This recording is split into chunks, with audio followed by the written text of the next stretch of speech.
Dibantu subscribe ya teman. Perkawinanku dengan Toyo sebenarnya sudah membuahkan hasil, yaitu telah lahir bagi kami seorang anak perempuan yang cantik bagai diriku. Dan kehidupan kami yang di bilangan Jakarta Timur ini, meskipun sangat sederhana namun penghasilan suamiku masih bisa aku bagi-bagi hingga dapat membeli susu anak kami. Toyo adalah seorang pekerja administrasi di sebuah perusahaan swasta di Jakarta Barat. Ia hanya lulusan diploma 3 akuntansi. Toyo adalah anak paling besar dan seorang lagi adiknya perempuan yang masih berumur 6 tahun belum bersekolah. Ia anak dari keluarga yang tak punya, di mana ibunya sebagai buruh tani upah harian dan ayahnya hanya seorang pemulung. Rumahnya tak begitu jauh dari rumahku di Kabupaten Cirebon sana. Aku sendiri hanya anak sematawayang yang diasuh oleh bibiku sejak usia 4 tahun. Kedua orang tuaku meninggal karena kecelakaan di ibu kota kabupaten. Toyo beruntung dapat sekolah hingga kuliah karena mendapat beasiswa sejak SMP. Ia memang pintar. Hanya di SD kami satu sekolah, sebab aku hanya sampai kelas 4. Bibiku tak mampu membiayai kebutuhan sekolahku. Dari SD inilah kami mulai saling mengenal hingga menjurus lebih dekat. Awalnya saat sekolah mengadakan pentas seni budaya di akhir tahun ajaran. Kami berdua kebagian peraga kostum suku Betawi, dan kebetulan kami pemenangnya dengan gelar Abang None dari Jakarta. Meski hanya berhadiah selusin buku tulis, namun kenangan itu tak dapat kami tepis dari ingatan kami. Sejak itu kami menjadi lebih sering berdua pulang pergi sekolah. Tetapi kebersamaan bersekolah itu harus pupus, sejak bibi memintaku untuk berhenti sekolah sebab ia dalam keadaan sakit-sakitan. Walaupun aku sudah tak sekolah, aku dan Toyo masih kerap berkumpul belajar bersama. Ia rajin memberiku perkembangan pelajaran sekolah. Dan kebersamaan itu pun menjadi ia tingkatkan hingga ia kelas 2 SMP, menembakku untuk resmi menjadi pacarnya.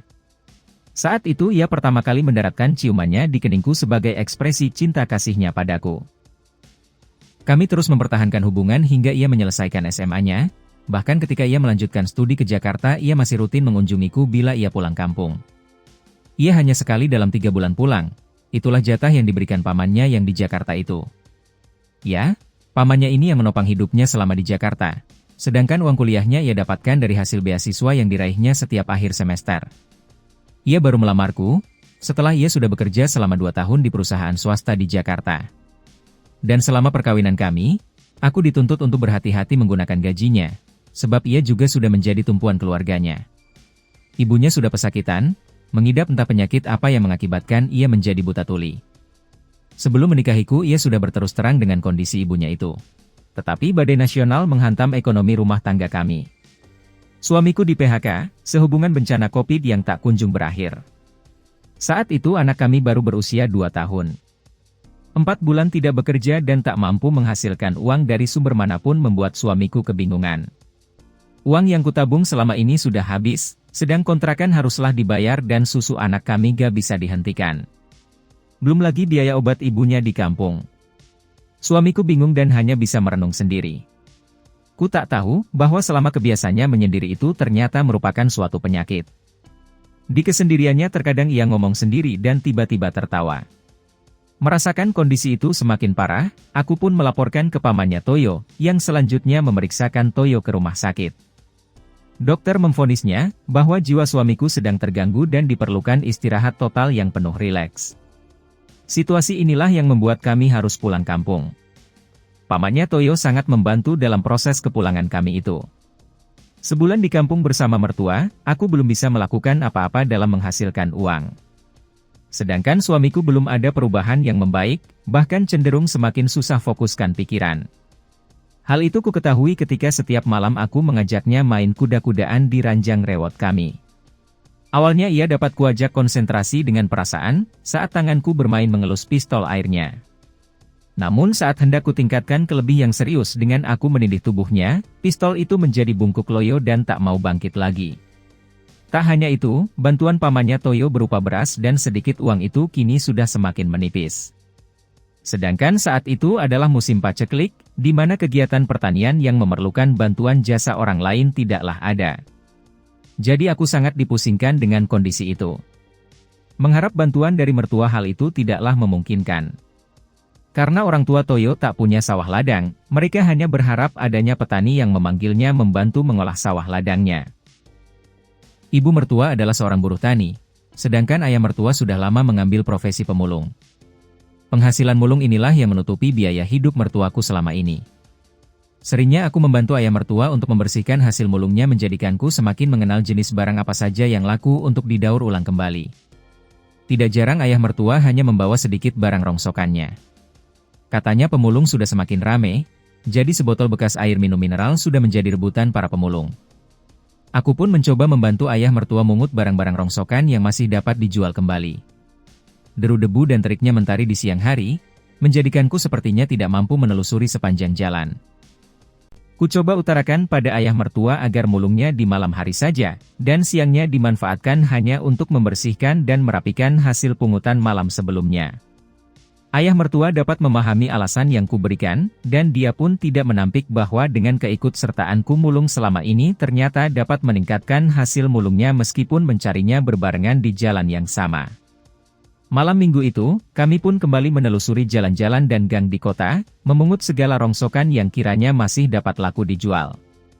Mendung dari sejak sore tadi tidaklah membuatku khawatir. Semangatku malah semakin menjadi karena udara malam sangat mendukung dan deru debu pun nyaris tidak terasa menerpa tubuhku. Tidak ada celah pada setiap gang dan jalan perkotaan yang terlewatkan oleh mata liarku. Semua kutelusuri termasuk selokan-selokan kering. Terfokusnya mata dan pikiran ke setiap benda rongsokan, menjadikan kami tak menyadari sudah jauh memasuki jalan protokol kota. Aku baru kali ini melintasi jalan ini di mana pohon tinggi dan besar terdapat di sepanjang jalan ini. Tetapi tidak ada halte, sedangkan gedung-gedung kantor jauh menjorok ke dalam dan berpagar tinggi. Kendaraan juga jarang lewat, mungkin karena gerimis sudah turun dari setengah jam lalu. Malam itu, suara petir tiba-tiba terdengar kuat menggetarkan ibu kota kabupaten ini. Dan selang 2 menit hujan amat deras mengguyur bumi ini. Ayah mertuaku buru-buru menepi di bawah pohon rindang lalu memasang tenda biru menutupi gerobak yang baru berisi beberapa buah kardus besar yang kami dapat dari pelataran toko. Mertua juga menyuruhku agar masuk ke dalam gerobak saja. Aku menurutinya sebab rambut dan bajuku sudah semakin basah. Mertuaku juga ikut masuk, sehingga kami berdua duduk saling berhadapan, duduk pada kedua ujung gerobak. Di dalam gerobak, mertua membuka bungkusan plastik yang selalu dia bawa. Ia mengeluarkan handuk usang dan robek lalu menyerahkannya padaku. Kurai dan langsung kupakai melap wajah dan rambutku. Tidak hanya itu, ia juga memberi kaos berlambang partai. Mungkin ia merasa iba yang melihatku terkadang menggigil sementara bajuku dalam keadaan basah. Kaos itu kuterima tetapi aku tidak segera mengganti bajuku, sebab aku bingung bagaimana harus menanggalkan baju di depan mertua yang hanya berjarak 1 meter di dalam gerobak itu. Jangan bingung. Kamu belakangi aku, gantilah bajumu, ujar mertua yang menatapku kebingungan. Karena udara pun sungguh sangat dingin, dengan malu-malu aku turuti kata mertuaku. Ku belakangi dia dan kulilitkan handuk menutupi punggungku. Bersamaan dengan memakai kaos itu, aku lepaskan gaun banyanku. Kemudian belitan handukku pindahkan ke pinggangku untuk menanggalkan gaun terusanku itu. Aku pun hanya memakai kaos dengan rok handuk yang melilit pinggulku. Aku kembali duduk dengan menjulurkan kedua kakiku ke depan. Demikian juga mertuaku, ia menjulurkan kakinya ke depan, tepatnya di sisi kananku. Bila salah satu tubuh kami bergerak entah itu memukul nyamuk yang menggigit badan, gerakan badannya pastilah membuat ujung kakinya itu turut bergerak menyentuh pangkal pahlawannya. Dan banyaknya nyamuk dalam gerobak membuat badan kami masing-masing tak bisa diam lama, menikmati alunan nada dari derunya hujan di malam dingin itu. Tetapi aku tak mempermasalahkan sentuhan ujung jari kaki mertuaku itu, karena memang itulah situasi yang harus kami lakoni. Bahkan aku juga sudah tidak mempermasalahkan andai mertuaku tahu bahwa aku sedang tak memakai sidiku. Tetapi dari tumpukan gaunku yang kutanggalkan itu, kupastikan mertuaku sangat tahu bahwa aku sedang menanggalkan seluruh perangkat dalamku mulai dari atas hingga ke bawah. Hanya perasaanku saja yang kikuk saat merasakan sentuhan ujung jari kaki mertua itu langsung mengenai permukaan kulit dari paha kananku. Sebab handuk usang itu saat kukenakan sebagai pengganti rok, posisi robekannya tepat berada pada sisi kanan pahaku. Aku tak bisa memastikan apakah mertuaku itu juga merasakan sensasi yang sama saat merasakan sentuhan kulit pahaku. Sempitnya ruang gerak kaki kami dalam gerobak itu membuat kaki kiriku mengalami kram-kram. Itulah yang membuatku terkadang harus menekukkan kaki kiriku agar bisa kupijit-pijit. Saat melakukan itu, aku tak menyadari kalau tekukan kakiku itu juga telah menyibakkan rok handukku hingga menganga. Untung saja tidak ada redupan cahaya yang dapat memperjelas bayangan selangkanganku itu. Dan aku sendiri pun sebenarnya tak merasakan risih lagi, sebab di rumah tak jarang mertua melihatku hanya dalam belitan handuk miniku saat keluar dari sumur usai mandi. 2 jam berlalu, hujan mereda walaupun gerimisnya masih padat. Karenanya kami masih tetap di dalam gerobak. Untuk melonggarkan kekakuan tubuh dalam ruang sempit, aku mencoba membolak-balikan badan hingga posisiku menunggingi dinding gerobak. Namun tak berapa lama setelah aku memposisikan tubuhku nungging, tiba-tiba kaki kiriku naik betis. Urat nadi betisku seolah ada yang mutar hingga terasa menyakitkan. Aku memekik histeris merasakan itu, hingga membuat mertuaku bangun kaget. Buru-buru mertuaku memijit kembali betisku. "Urat-urat betismu tegang," ujarnya seraya memijit betisku lebih kuat menaik ke arah lutut. "Dudukmu kembalikan aja ke posisi awal," ujarnya lagi. Aku mengerti posisi nunggingku akan menyulitkan gerakannya untuk lebih leluasa memijit kakiku. Aku pun mengikuti arahannya. Aku duduk di tengah-tengah kedua ujung kakinya yang mengkangkangi aku. Dan kedua kaki pun bertungku di atas kedua pahanya. Betis kananku di atas paha kirinya dan sebaliknya betis kiriku di atas paha kanannya. Aku tak mengira kalau ternyata mertuaku pintar mengurut. Tak butuh lama mertuaku mijit betisku itu, kakiku berangsur pulih. Katanya aliran darahku sudah tak lancar sirkulasinya. Maka ia pun kubiarkan saja memijit betis kananku. Tak hanya sebatas betis, pijitan mertuaku itu juga aku biarkan menaik hingga menyentuh kedua pangkal pahaku. Tak saja fungsi pengaliran darahku dia maksudkan agar lancar, namun terkadang aku merasakan juga adanya sensasi-sensasi baru yang mengentakkan detak jantungku secara tiba-tiba. Ada desiran darah yang sangat kencang kurasakan saat jemarinya berselancar di permukaan kulit pahaku. Sensasi itu telah menina boboku di malam dingin ini. Sensasi yang sama kurasakan saat pertama kalinya suamiku Toyo membenamkan wajahnya pada kedua pahaku. Ya, sensasi yang sudah setahun lebih menghilang, sejak suamiku sudah kehilangan rasa syahdu di tengah malam yang dingin. Mungkin dikarenakan sensasi nikmat yang telah mengaliri seluruh tubuhku itu, aku pun tak menyadari bahkan tak merasakan lagi kalau belitan rok handukku sudah tanggal. Aku bahkan tak menepis kalau jemari tangan mertuaku itu kenyataannya tak lagi kurasakan sebagai mijit, tetapi lebih kepada usapan yang sungguh membangkitkan gairahku. Entah siapa yang memulai lebih dulu dan dari mana itu awalnya terjadi juga ku tak tahu. Aku baru tersadar ketika belahan bibirku terasa disedot oleh mulut mertuaku. Itu pun aku tak menepisnya bahkan tak menghindari bibirnya ketika ia menyerang lagi wajahku dengan sapuan lidahnya. Aku hanya bisa mengeluarkan rintihan halus ketika kedua bola mataku dilumat oleh bibirnya. Dan tangan-tangan tua yang masih kekar berotot itu sungguh terlatih bergerilya di kegelapan malam. Mulutku hanya bisa menganga mengikuti ritme ayunan kedua tangannya yang merangkulku lebih erat. Sungguh, nganggurnya diriku setahun lebih telah mengalahkan segala niat menepis setiap aksi serangan yang dilancarkan oleh mertuaku. Dan aku hanya mandah saja mengikuti arahan tangannya yang menelentangkanku di atas tumpukan kardus dalam gerobak itu. Tak sedetik pun mataku terbuka melihat setiap aksi dari mertuaku itu.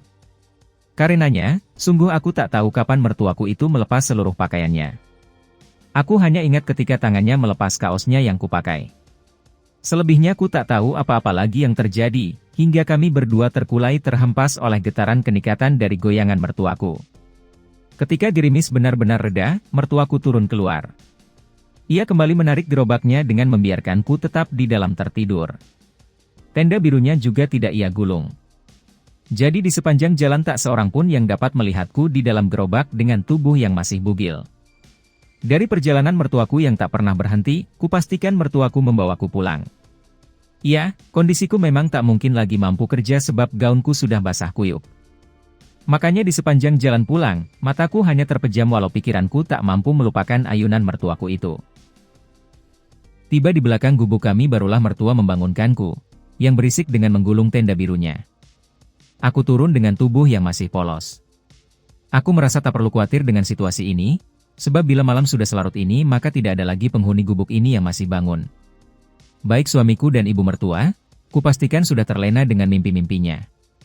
Dan posisi gubuk kami juga agak berjauhan dari tetangga, hingga tak akan ada sepasang mata pun yang melihatku di dapur ini sedang berbugil ria di depan ayah mertuaku. Mertua yang membukakan pintu dapur rumahku. Gubuk kami memang dempet, dan di rumahku hanya suamikulah yang tidur. Anak sematawayang kami tidur bersama ibu mertua di sebelah. Awalnya aku ingin tidur di kamar bersama suamiku, tetapi tangan mertuaku menarikku ke ruang tengah. Ia sudah membentangkan tikar di sana. Ia langsung menggumuliku, menciumi setiap jengkal kulit tubuhku yang masih polos. Dan tak berselang lama, rambutku dan rambutnya telah menyatu dalam diam. Besoknya aktivitas kami di gubuk adalah seperti biasa. Meskipun ibu mertuaku mengidap penyakit buta tuli, tapi aku tetap membangun suasana yang tidak dapat membuat perasaan curiganya padaku. Tak hanya itu, di depan adik Toyo si bocah perempuan itu pun aku tetap berlakon biasa-biasa saja. Kalaupun dia sering melihatku ada berdua dengan ayah mertua di sumur belakang rumah, hal itu adalah semata untuk membersihkan barang rongsokan yang mau dijual kembali. Pembersihan barang rongsokan itu membutuhkan air yang banyak dan di situ perlu bantuan ayah mertua menimba air tersebut. Sumur kami masih menggunakan timba manual yang sangat membutuhkan tenaga. Padahal sesungguhnya, ayah mertuaku juga memanfaatkan momen pembersihan barang rongsokan itu sekaligus menjadi ajang pembersihan tubuhku. Iya, ayah mertuaku sering memandikanku dikala usai merapikan barang rongsokan. Dan saat memandikanku itu ayah mertua juga menggoyangku dengan ritme yang begitu menggairahkan. Tak hanya pada momen itu, di saat memandikan suamiku, ayah mertua juga kerap membantuku menimba air. Momen-momen seperti itu juga dimanfaatkan menggoyangku hingga aku merasakan getaran yang memuntahkan magma kenikmatan itu.